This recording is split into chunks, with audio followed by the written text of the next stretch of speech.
Hi, I'm John F. Allen. And I'm R.J. Sullivan. And we're the Two Towers. Greetings and welcome to the Two Towers Talk Show. I'm your host, Tower 1, John F. Allen. And I'm Tower 2, R.J. Sullivan.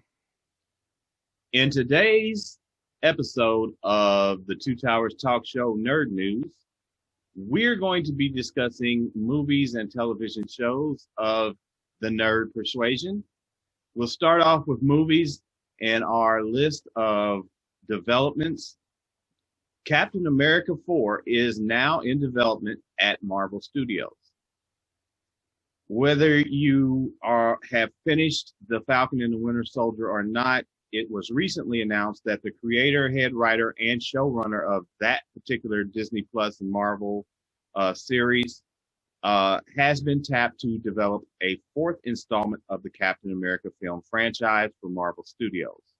Malcolm Spellman will co-write the script with Dylan Busan, a staff writer from the Falcon and the Winter Soldier series, which concluded little over a week ago. No official castings for the project have been officially made. However, the series finale for the Falcon and the Winter Soldier has laid out several possible topics for the feature to present. Actor Chris Evans has played Captain America via the Steve Rogers character since the beginning of the MCU.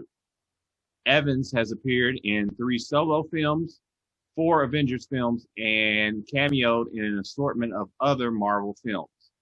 Now, this is a spoiler segment for those of you who have not seen the Falcon and the Winter Soldier series finale. Although I would imagine that if you've been on the internet at all, you have seen what the result of that series was, and this will not be that big of a shock to you, but you have been warned. Sam Wilson, portrayed by Anthony Mackie, who went by the title The Falcon in many of the MCU films, assumes the mantle of Captain America at Steve Rogers' request. And he got a new costume, and he made his official debut as Captain America. His character will be featured as a title character moving forward in the franchise. There's no word on the director as of yet, and any involvement with Chris Evans having be a part of this new film or any type of return throughout the MCU.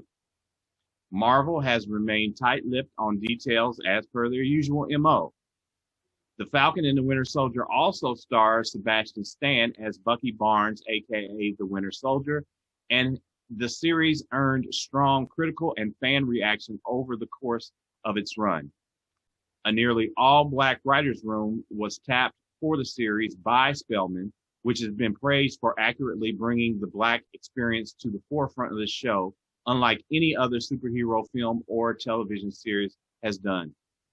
The series has tackled issues from discriminatory lending practices to racism, elitism, terrorism, and the history of the U.S. using Blacks to build and fight for a country which only marginally acknowledges its sins against them. Let me first say that I watched this series, The Falcon and the Winter Soldier, in its entirety.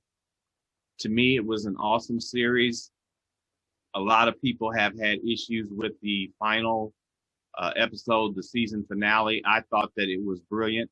I thought that it brought things full circle and it prepared viewers for new adventures with Captain America character and his partnership with the Winter Soldier. But this is some exciting news. I'm excited to see a fourth film in this franchise, and I'm definitely excited to see Anthony Mackie's portrayal of Sam Wilson as the Captain America character. What about you, RJ? Yeah, well, first of all, about the Falcon and the Winter Soldier, I know we've talked about having an episode about it, and we might, but I mean, in summary, I guess what I'll say is what I really liked about it was its espionage aspect, the way it interwove those elements particularly the same way that the second Captain America movie did, which is one of my favorites of the Marvel films. As far as Chris Evans returning, I feel like, love me or hate me, I think Steve Rogers' arc has been played out. I think that the character stood for something from the past. I think he was used to great effect to show how the country moved forward, and that kind of old school patriotic attitude got left behind. I think they've done a very good job with that, but I am very comfortable with the idea of Sam Wilson coming in and portraying Captain America going forward. I think that is very appropriate for the modern time. And I think, kudos to Anthony Mackie. He's been waiting a while, kind of being the sidekick for, and taking as many jobs as he can find that are geeky related and nerd related. He is clearly a true blue nerd. I've always heard that about him. He's made lots of Netflix sci-fi films. He's shown up in Black Mirror. He's been in. He's really paid his dues, and I think he's earned it. I think that it's not only an appropriate move for the series, but that it's time for him to step forward and show that he can be the lead. I have no doubt that he can do it, and I'm looking forward to seeing where it goes. Absolutely.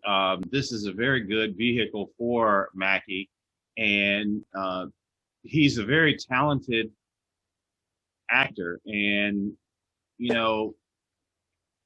he was in the off-Broadway play, Ma Rainey's Black Bottom, which is really interesting considering his friend and fellow actor, the late Chadwick Boseman, was in the starting the actual film adaptation, which was up for an Academy Award. So it's very interesting. He's a very dynamic actor.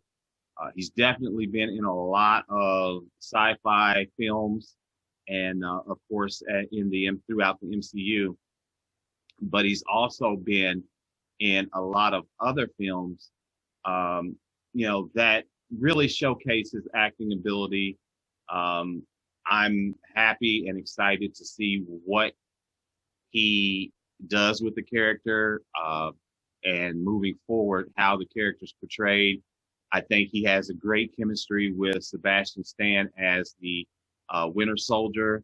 The two of them get along, even off camera when they're filming, and you got that best buds chemistry there. They, a lot of people mistook their animosity for hatred, and it wasn't that. It was two guys who knew a guy who happened to be co-workers, as they say in the series. But there's definitely a brotherhood that develops there. So kudos to them.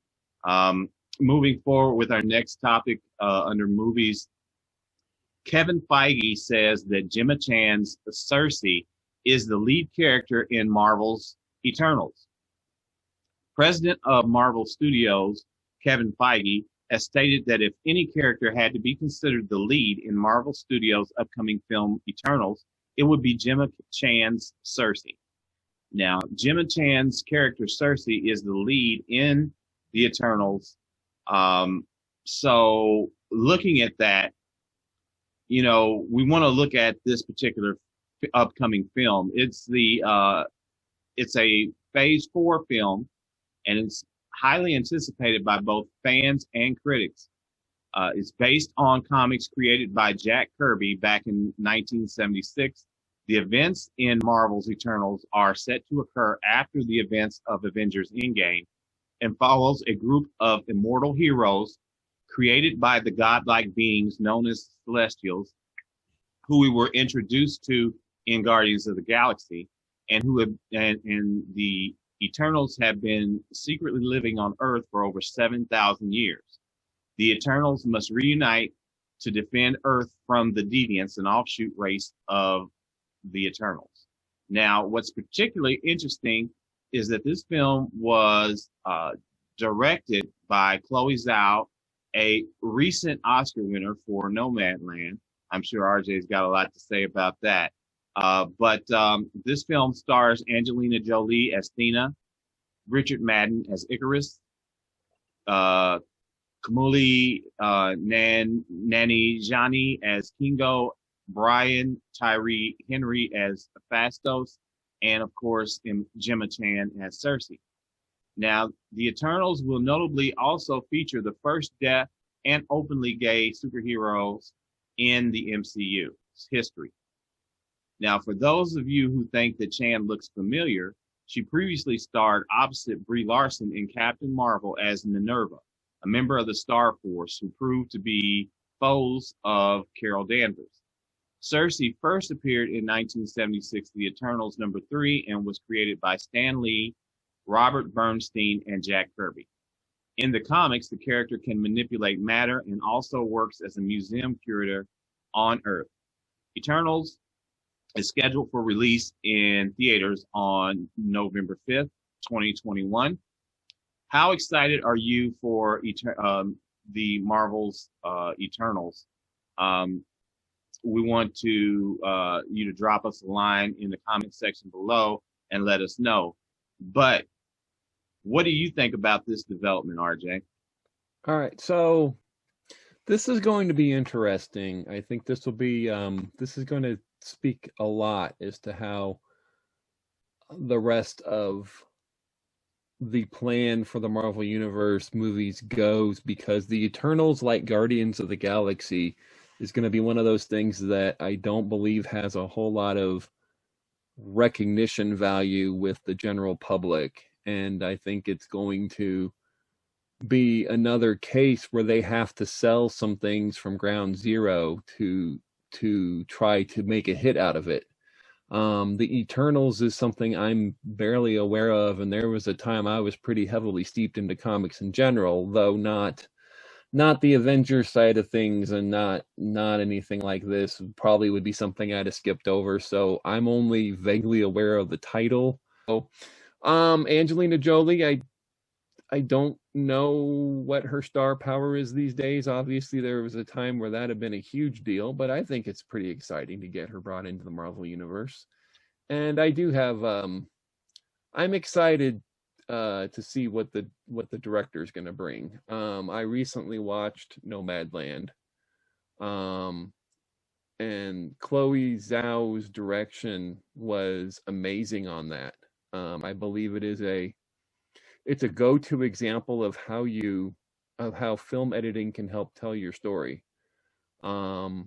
We've talked about maybe having an all Oscars discussion for the show sometime, so I don't want to get too deep into it, but I will say Nomadland was one of my favorite movies, and mainly for that reason. I think it's a masterclass in how you tell stories through pictures. And the fact that they've grabbed someone who basically won an Oscar for basically a low budget indie film, and they're putting them in charge of a Marvel film. Not the first time they've done that, but always a risk when you do that. So it'll be interesting to see, because it's not a apparent connection that, yes, she'd be perfect for a Marvel superhero action film. I mean, if you've seen Nomadland, love it or hate it, you're definitely not going to come to that conclusion. So I'm excited to see how that turns out. So that's kind of my slant on it. I'm a wait and see on the material, but there are aspects of it that excite me quite a bit. So I'm overall, I'm excited to see where it goes. Absolutely. And just to chime in about what you said, with this being not a widely known franchise, that was the same thing that the Guardians of the Galaxy faced.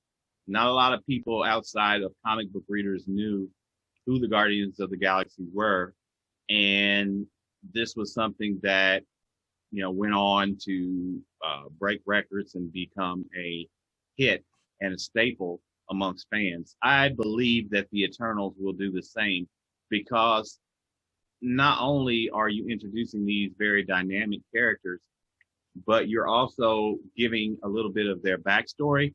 And I think that that's going to prove to be an essential foundation for the MCU moving forward, especially as it pertains to the introduction of mutants. And they play a big part in that. I won't go into specifics because people who don't know the Eternals history may want to be a little bit surprised with some of the things that unfold in this film, but definitely keep your eye on the Eternals. I think that, you couldn't go wrong. I think this is going to be a really great franchise for the MCU. The next topic, we're going to have RJ do the lead on. Yeah, so I just have notes I'm going off of. I don't have a script here, but I'm going to do my best. This is brand new information about a very old franchise. So we're going in the Wayback Machine. I'm going to use the word Robotech. So for those who were in college in the late 80s, early 90s, Robotech was a anime sourced American television series produced by an American company called Harmony Gold. They took 3 different series that had nothing to do with each other originally, put the 3 of them together, rewrote a lot of it, went off script a lot of the time, and created this 89 episode saga, multi-generational saga that I went gaga for at the time. I can remember getting up at 6 a.m. To watch it for 6:30 in the morning. It came on Monday through Friday, and my mom thought I'd lost my mind. But a lot has happened with anime since then, and the reason why this is a big deal is that Harmony Gold, the American company, and the studio that originally had created the material have been locked in basically they've been fighting in court for about 20 years now because they've had disagreements as to who has the rights to the original show. The original most popular show, which is the first third of the entire series, is simply called Macross in Japan. And Macross is not only hugely popular in Japan, but they've made several sequels, series and movies and other things, which Harmony Gold has claimed it should have a right to translate, and the Japanese company says no, you do not. So they've been at odds for a very long time. So I believe it was March 21st when Harmony Gold's rights to the series were supposed to end. The contract was going to be null and void at that point, and what was supposed to happen is the several series that have not been allowed to be released in America could finally be released in America from Japan. All the other material that basically you just can't get unless you pirate it. I mean, that's what fans have been doing. They would be able to make, authorized overdubs, authorized subtitled series, and it would finally be able to come out in the United States in a proper streaming Blu-ray DVD form, whatever it is that they would want to do, that they've been legally unable to do up until now. Well, at the very last minute, Harmony Gold and Big West, which is I guess that's who's representing Tokyo here in the United States, they came to a last minute agreement, which basically instead of what I had just spoken about, what's going to happen instead is that the 2 universes will exist side by side.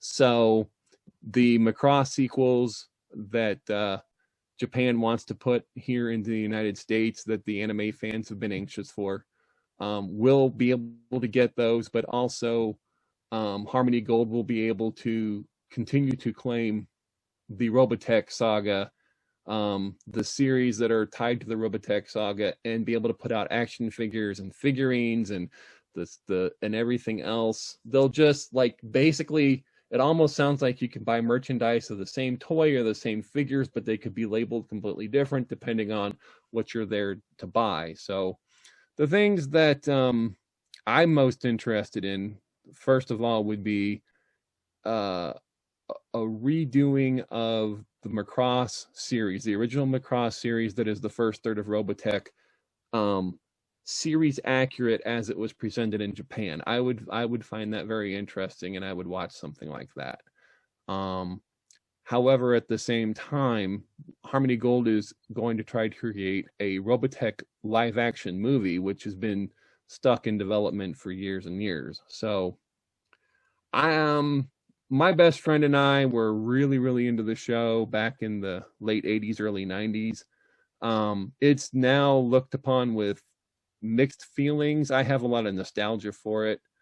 I just wonder who's all that interested in it now.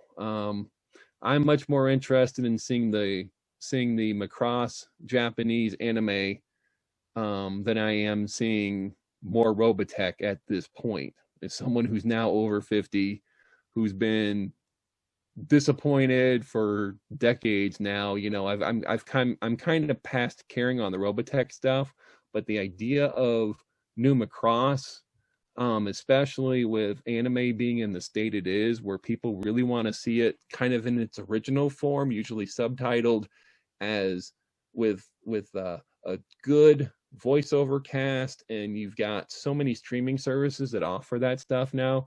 That's what I'm more interested in personally, as someone who considered himself a fan of Robotech.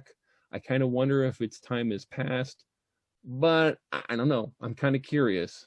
So, John, do you have a history with Robotech? And if not, what are your thoughts on all that?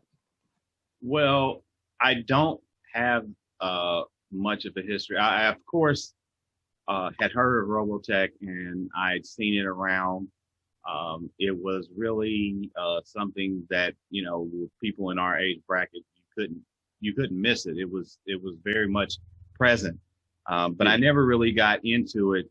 Not like I had with Transformers, not like I had with Gotcha Man, also known as Battle of the Planets here in the United States. So when it came to mech type series or anime, those were my go-tos. I of course heard about Robotech. This is interesting news for me, as I'm definitely interested in reaching back and learning more about that this series and these characters, but and also looking forward to checking out the new stuff that's coming out. It's worthy to note that Robotech was very popular in other media outside of the anime series. It also produced a lot of art books, which contained reference artwork from Japanese production designs and episode guides from the original television series. That's true. Yeah, I had some of those. Yeah. And it also spawned a collectible card game, and it had notable music soundtracks from the actual series. It produced a line of comics throughout multiple comic book companies, and it's currently with Titan Comics, which is definitely something I'm going to be looking into, as I'm still heavy into reading of comics. It also had spawned novelizations, which was another avenue of other media, role-playing games, video games, and of course toys, which anytime you have like any mechs or anything like that, you're gonna have toys. So they had a line that was released in 1985 by Matchbox of 3.75-inch action figures. So it was very interesting looking back as you were talking about this, and seeing all of the things that were spawned from Robotech in and of itself. Yeah, I forgot to mention an important aspect of this, which is that the live action movie is supposed to be made by Sony Pictures when it comes out. So What I find interesting about the Robotech side of it is anything that's made, whatever you're talking about at this point, is going to be divided up by Harmony Gold, Big West, Sony, and all those toy companies are all going to get a piece of it. And that's the part I wonder about the most. When all is said and done, is there a big enough audience for everybody to get their to be satisfied with the end result? You know what I mean?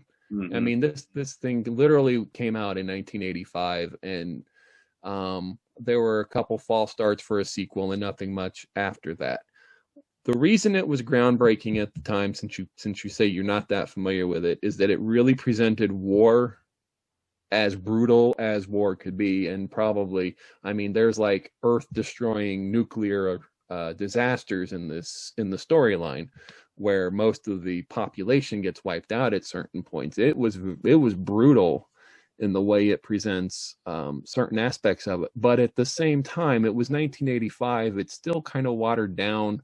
You know, actual anime has gone so much further in what translations are allowed to present now, and the quality of those translations.